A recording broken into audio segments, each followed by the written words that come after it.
This November, Disney will be releasing their 60th animated film, Encanto. A few weeks ago, I ranked the Golden Age and the Wartime Era, so now it's time to rank the Silver Age, which is every film from Cinderella to the Jungle Book.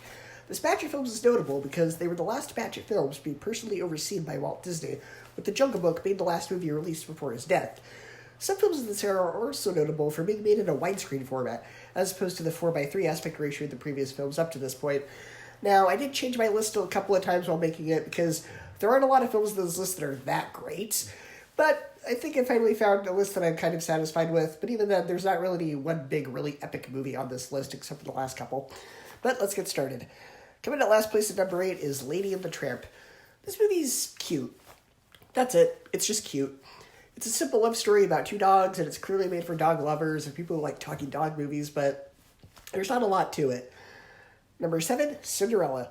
This is one of those films where the main focus was just the animation as opposed to the story. 90% of this movie is the mice, and it feels more like a Tom and Jerry cartoon than it does the story of Cinderella. This is one of those movies where the more memorable characters are the villain and the side characters. But what puts this above Lady and the Tramp a little bit is that the main character is a bit written than that film, and also the villain, the stepmother, is pretty iconic, and she is animated very scary. Number 6, Sword in the Stone. I was going to put this in last place, but there's a few scenes here and there that I kind of enjoy, even though, for the most part, nothing happens in this stupid movie. Nothing. Come on, Disney.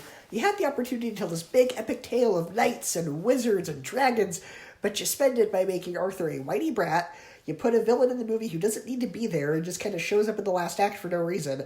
A plot that's all over the place. It's clear you had no idea what you were doing when you wrote this movie, so you just kind of threw everything in there.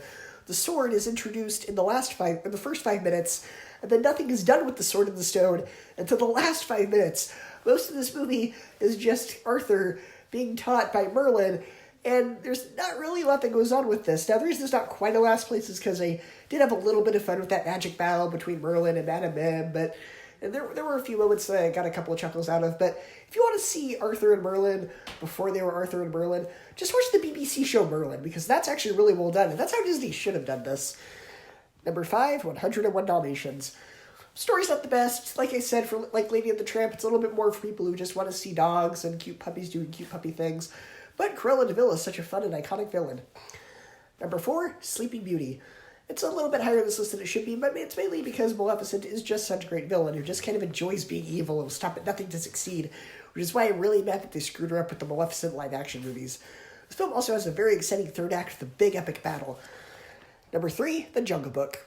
A fun adventure with memorable characters and some fun songs, though considering this takes place in the jungle and Mowgli's being hunted by this tiger and there's everything that can kill him, it's not really as epic as it could have been, especially compared to the live-action version, which was so big and so epic. This one just feels kind of small scale for a Disney movie. Number 2, Alice in Wonderland. This movie is nonsense. It makes absolutely no sense, but that is part of the fun. It has a lot of really iconic, creative, clever characters.